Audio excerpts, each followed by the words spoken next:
él y su vicepresidenta, la señora Díaz, dice que no se ponen de acuerdo para firmar un programa de gobierno, de ese gobierno de coalición que van a conformar de aquí a un tiempo, en cuanto sea investido, pero necesitan tiempo para, en fin, dejar negro sobre blanco aquellos asuntos que está imponiéndole ya sumar al señor Sánchez y que pueden ser, ojo, motivo de discordia, por ejemplo, con partidos conservadores que quieren también investir a Sánchez, por ejemplo, PNV, sin ir más lejos. Pero se han tomado mucho tiempo, un mesecito, ellos que criticaban precisamente a Feijóo, decirle, hombre, el tiempo que nos ha hecho perder, sabiendo que iba a una investidura fallida, y ahora resulta que se toman este mes y probablemente parte del que viene, porque Sánchez todavía no tiene los apoyos.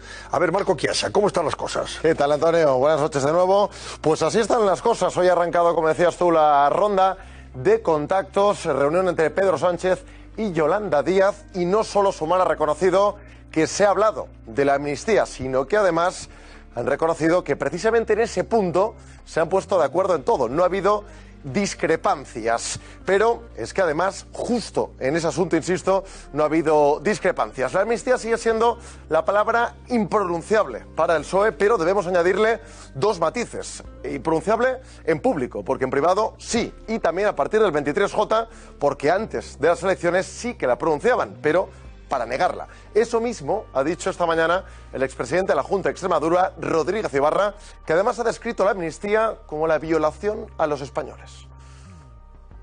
¿Cómo se puede soportar que alguien viole a 40 millones de españoles?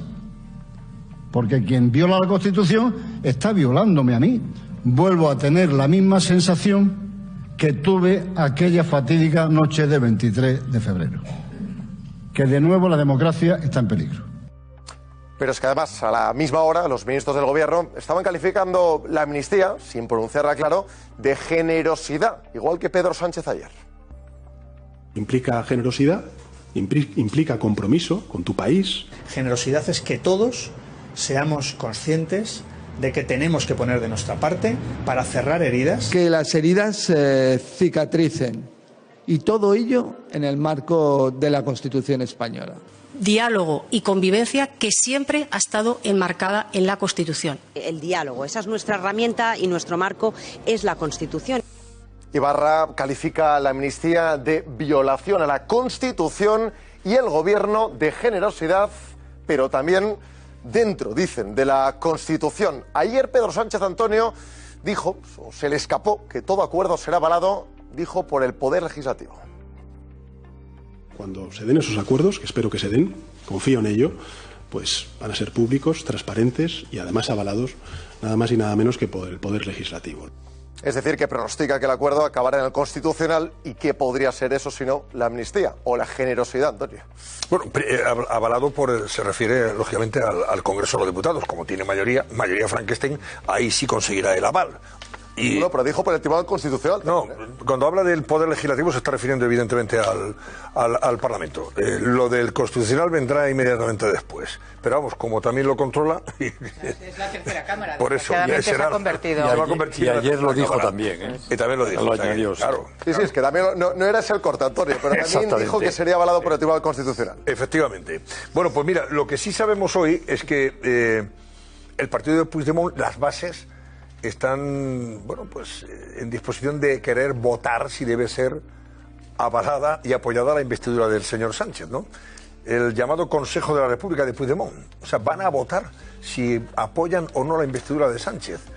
¿Esto qué puede cambiar? ¿Cómo puede cambiar las cosas en función de esta votación? Bueno, lo primero que hay que tener claro, Antonio, es que el Consejo de la República es una organización privada creada y presidida por Puigdemont en 2018 y que tiene la sede en Guaterro, la llamada Casa de la República, un Consejo de la República pues creado para gobernar Cataluña, dicen, desde fuera del Estado, en Guaterro, como decíamos. Cuenta con unos 100.000 afiliados que pagan su cuota y la parte más radical de esos afiliados está en contra de negociar con el Estado y es bastante crítica últimamente con Puigdemont, y por eso han forzado una votación con una pregunta clara: ¿investidura o bloqueo? Hay que bloquear la investidura de Sánchez. El resultado no será vinculante, pero no lo conoceremos hasta el próximo 24 de octubre, Antonio. Muy bien, bueno, pues a todo esto, en fin, tenemos por ahí a un ex juez de la Audiencia Nacional como Baltasar Garzón, antes lo comentábamos, que ha atacado a los fiscales que han denunciado en Europa precisamente esa amnistía. Nos referimos además a la Asociación de Fiscales, que es la mayoritaria. El ex magistrado, lo contabais antes, de la Audiencia Nacional, en la cumbre de la Puebla, en México, que ha explicado antes Daniel Cifuentes, ha pedido a la Fiscalía General del Estado que revise en profundidad a la Asociación de Fiscales por haber pedido hace una semana a la Comisión Europea que tome medidas sancionadoras contra España. Acusan a la Asociación de Fiscales, bueno, lo que hacía la Asociación de Fiscales era pedir ayuda a Europa porque consideran que España se está enfrentando a un problema, el Estado de Derecho en España, por los planes de amnistía de Pedro Sánchez. Garzón les acusa de deslealtad constitucional y también les acusa de no ser independientes, de apoyar al Partido Popular y de incumplir el Estatuto Orgánico del Ministerio Público. Bueno, voy a saludar a Eligio Hernández, fue fiscal general del Estado.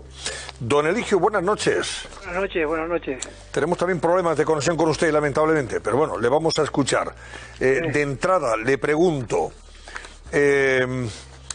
¿usted comparte esa apreciación de Rodríguez Ibarra, al que conoce perfectamente, cuando dice, oiga, es que esto de la amnistía al final es como violar a 40 millones de españoles y a la Constitución? Bueno, es evidente que Rodríguez Ibarra se está refiriendo a la violación de derechos, ¿no? Claro. Porque alguien ahí ha sacado ya, en fin, ha sacado el tema de su contexto y ha hablado de violación física que no está en la mente de Rodríguez Ibarra, ni muchísimo menos. Él ha dicho que se violan los derechos de 40 millones de españoles, que es absolutamente cierto. Que es absolutamente cierto. Porque supongamos también lo que considero metedura de pata de Garzón, que se mete como siempre a hablar de cuestiones que desconoce completamente. Supongamos que mañana se vuelve a reunir el Parlamento catalán y declara unilateralmente la independencia y establece las leyes de desconexión. Lo volverán a hacer, pero no es de extrañar que los jueces y fiscales protesten, porque si eso ocurre, los jueces y fiscales españoles no pueden hacer nada, porque no los pueden acusar de ningún delito, porque ha sido derogada la sedición y ha sido derogada la rebelión. Es decir, lo único que quedaría es el artículo 155, pero hace falta la mayoría en el Senado del Partido Popular y, lógicamente, si emplea el 155, pues se queda sin independentistas que le apoyen el gobierno. Es decir, dejan indefenso al Estado de Derecho, dejan indefensa a la democracia, porque si ellos declaran unilateralmente la independencia, no se puede ir penalmente contra esa declaración porque no está tipificada en el Código Penal actual. Y eso sí que es una violación de los derechos de 40 millones de españoles, está muy claro. Pero, ¿qué tipo de amnistía puede aprobar Sánchez que eufemísticamente, no sé, la va a vender como un gesto de generosidad para olvidar lo ocurrido y mirar hacia adelante con la intención de que la convivencia sea mucho mejor? Bueno, desde la historia demuestra que el apaciguamiento hace crecer al apaciguado, que cada vez pide más. Y eso ha pasado. Yo me gustaría algún día un debate sobre todas las veces que el nacionalismo catalán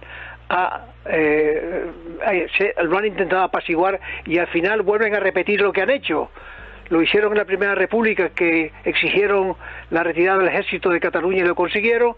Lo hicieron en la Segunda República, que proclamaron la independencia el mismo día que se proclamó el 14 de abril. Lo hicieron el 7 de octubre del 34, una rebelión militar que dio lugar a una declaración del estado de guerra por la República, y luego traicionaron a la República en la guerra civil, y la palabra traición no es mía, es de Azaña. Es decir, siempre los indultaron por la rebelión militar del 34, los indultó el Frente Popular y otros lo volvieron a hacer, pero todavía mucho más grave, aprovechando que la República estaba en guerra, una guerra que tenía ya perdida, ¿no? Es decir, que todavía estamos pensando que hay que apaciguar a estos señores que han dicho que lo volverán a hacer.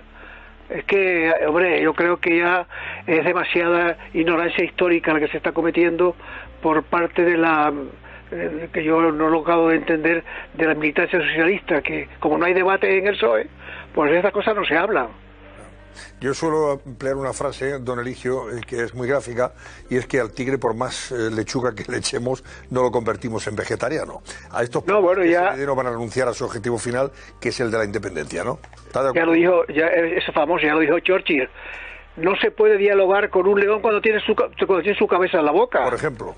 Eso lo dijo Churchill. Sí, sí, también. Lo dijo Churchill, que Chamberlain dijo que había apaciguado a Hitler, y Churchill le dijo la famosa frase, entre la deshonra y la guerra habéis escogido el deshonor, tendréis la guerra. Es decir, eso, pero si eso ha pasado siempre lo han vuelto a hacer, siempre que han intentado perdonarlos, indultarlos, lo han vuelto de nuevo a hacer, pero peor todavía, que es lo que harán otra vez ahora, pero con una particularidad: el Estado no tiene medios legales para hacer frente a una nueva declaración de independencia.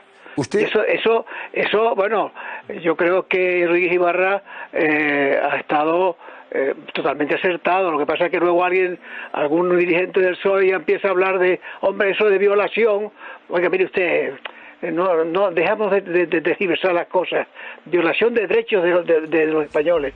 No, cuando le preguntaba qué tipo de amnistía va a aprobar, cómo va a camuflarla, cómo va a maquillarla, en el fondo va a ser una amnistía, efectivamente, que es lo que reclaman además los independentistas.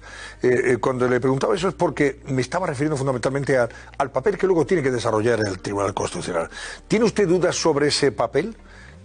¿Confía usted en un Tribunal Constitucional presidido ahora mismo por Conde Pumpido? Sí confío. Y eso es un tema del que se ha hablado muchísimo, pero hay que tener en cuenta que el Tribunal Constitucional, si declara constitucional la amnistía, deja indefensa al Estado de Derecho y a la democracia española. Y ante esa realidad, yo pienso que los magistrados, yo he conocido magistrados conservadores que han dictado resoluciones progresistas y sabias. Por ejemplo, voy a poner el ejemplo de Rafael Mendizábal, probablemente una de las cabezas jurídicas de la judicatura española más importantes que yo he conocido. Rafael Mendizábal fue el que hizo el informe favorable para legalizar el Partido Comunista, y he conocido jueces progresistas que son auténticos inquisidores, Es decir, que yo no creo mucho en esas cosas, y yo confío en que el Tribunal Constitucional, porque además hay otra cuestión: el Tribunal Constitucional me dirá muy bien lo que va a hacer, porque tiene por arriba otro tribunal, que es el Tribunal Europeo de Derechos Humanos, que no van a correr el riesgo de que luego reciban un varapalo de Europa, ¿no?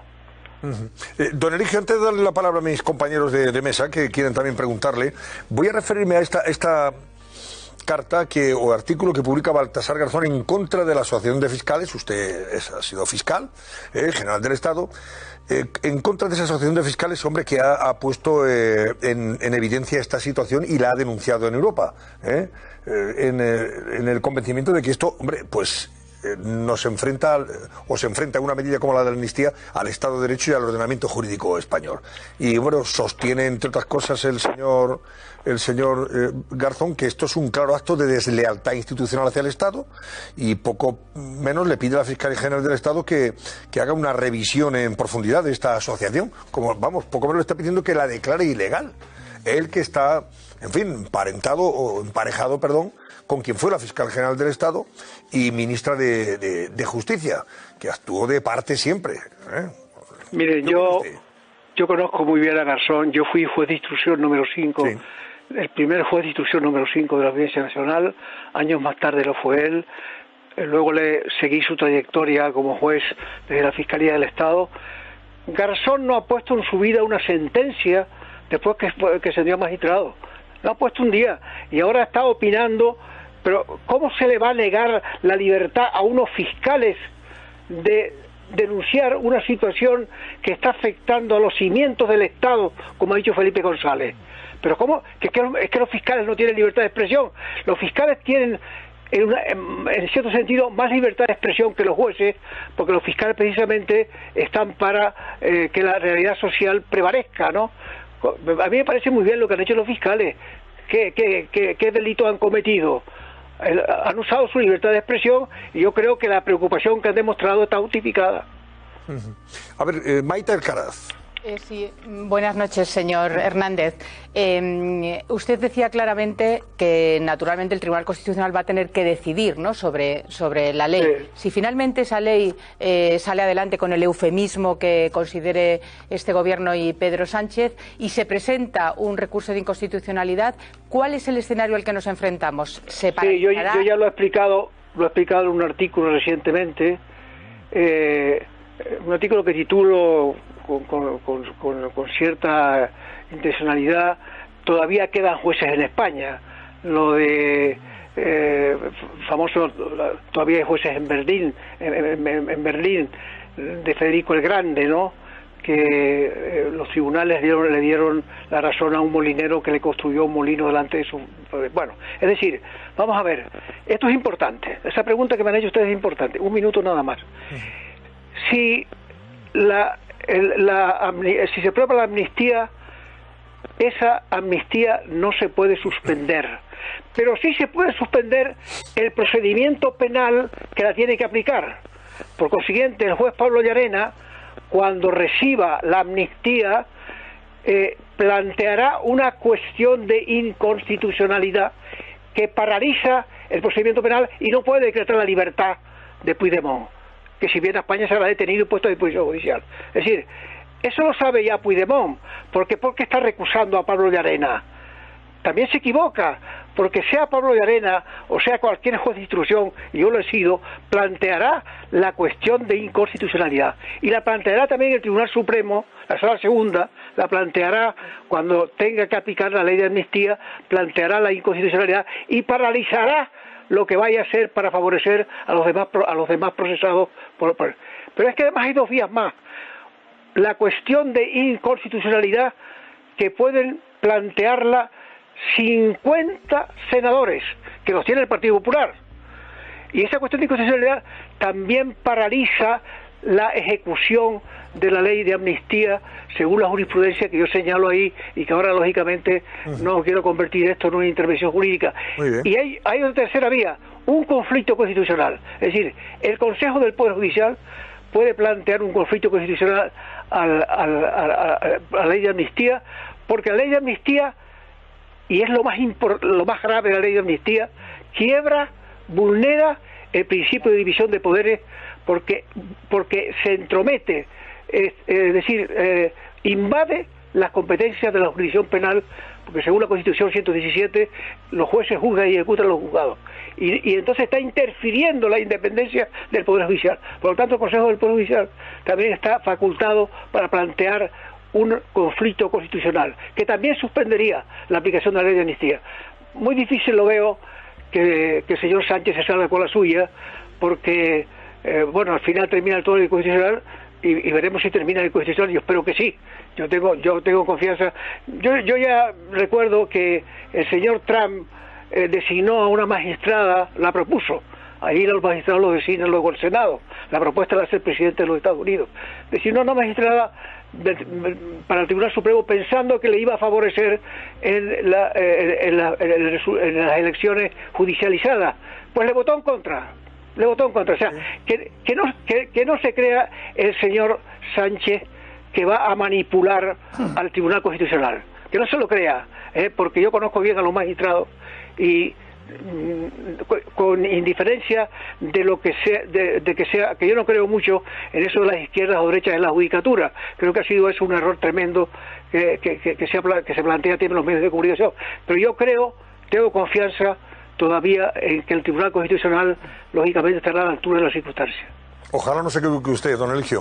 Bueno, una última pregunta le hace Benigno Blanco. Es un comentario, sin más. No comparto lo que ha dicho Eligio sobre la suspensión de las leyes por los recursos de inconstitucionalidad o las cuestiones de constitucionalidad. Pero bueno, solo quería contarle una cosita. Hace años le pregunté a alguien que mandaba mucho en el gobierno socialista de España cuando usted fue fiscal general del Estado, en la intimidad, por eso no digo el nombre, le dije, oye, teníais que presionar mucho al Tribunal Constitucional en los temas delicados políticamente, y me dijo que va, esto funciona de otra manera. tú designas para un determinado tribunal a gente que piensa como tú y decide como decidirías tú sin necesidad de presionarlo siquiera. Me temo que eso puede seguir pasando. Los dos partidos mayoritarios han cometido el error de nombrar magistrados del Tribunal Constitucional a personas que estaban vinculadas previamente con ambos partidos. Ha sido un grave error.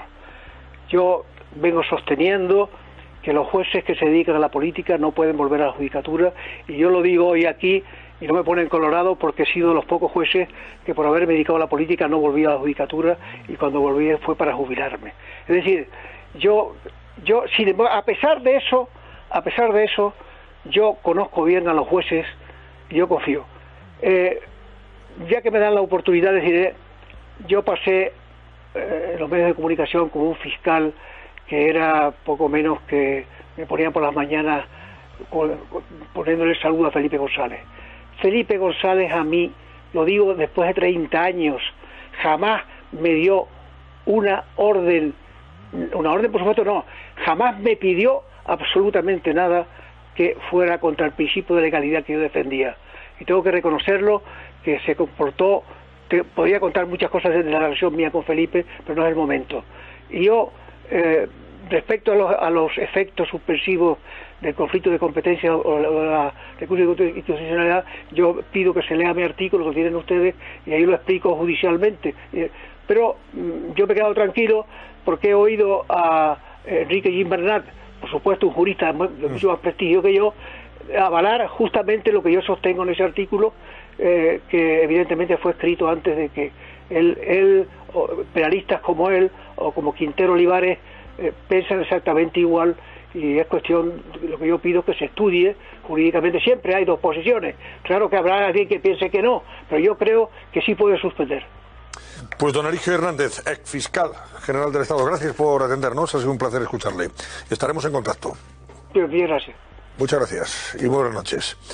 Vamos a hacer el gran debate. Sí, ese es el gran, además Benigno, tenemos ocasión de escucharlo. Si el recurso o la cuestión de inconstitucionalidad suspende, tiene que hacer suspensivo o no, porque si no tiene que hacer suspensivo, estamos mal. Claro. Ya estamos mal. Entra en vigor y ya está. Si lo tuviera, yo desde luego no lo sé, no tengo capacidad, he leído a muchos, si lo tuviera, es importante. Yo creo que en ese caso, por mucho que se diga de Pumpido y tal, el único servicio que le pudiera prestar a Sánchez es mantener la ley de amnistía en un cajón, como se ha hecho en otras ocasiones, en otras grandes ocasiones por parte del Tribunal Constitucional. Sí, pero... Porque efectivamente, trazar la constitucionalidad de eso... Yo me leeré lo que escribió Eligio, que es un gran jurista y puedo estar equivocado, pero en principio el recurso de inconstitucionalidad no suspende, desde que se suprimió el recurso previo de inconstitucionalidad, no suspende la entrada en vigor de las leyes, y cuando se ha pedido al tribunal que suspenda, su doctrina común es que no. Nunca se hizo. Salvo que el recurso sea del propio gobierno, ¿puede ser?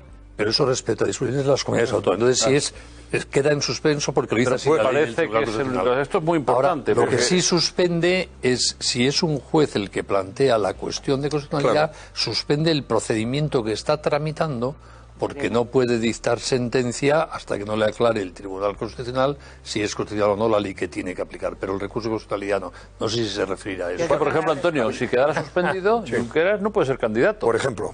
Claro, tiene unas consecuencias políticas importantísimas. Y Puigdemont no puede volver, con la inmunidad que le garantizaría esa amnistía. De todas maneras, lo que ha dicho Eligio Hernández, yo entiendo inmunidad e impunidad. Que respete al señor Conde Pumpido, pero yo creo que Conde Pumpido tiene un historial y no hay que más que recordar aquella famosa frase, ¿no?, de que las togas se tenían que manchar con el polvo del camino, es decir, que la política y la judicatura deberían ir casi de la mano, ¿no? Yo creo que Conde Pumpido, que yo sí sé, y además todo el mundo te lo dice, que es un jurista de mucho prestigio y con una cabeza bastante potente, ha demostrado a lo largo de su vida que muchas veces sigue los dictámenes políticos más allá de criterio jurídico, ¿no? Yo espero que tenga razón, y porque a mí Eligio Hernández sí que me inspira mucha confianza, espero que tenga razón, porque muchas veces no es tanto que te diga el presidente del gobierno cuando eres fiscal general del Estado, cuando eres presidente del Tribunal Constitucional, lo que tienes que hacer, sino que tú sabes lo que favorece al presidente del gobierno que te ha nombrado. Para no contrariarle. Porque claro, la fiscalía, ¿de quién depende? Pues eso. Estamos de vuelta enseguida. Son las 11:46, 10:46, si nos ven desde Canarias. Hasta ahora mismo.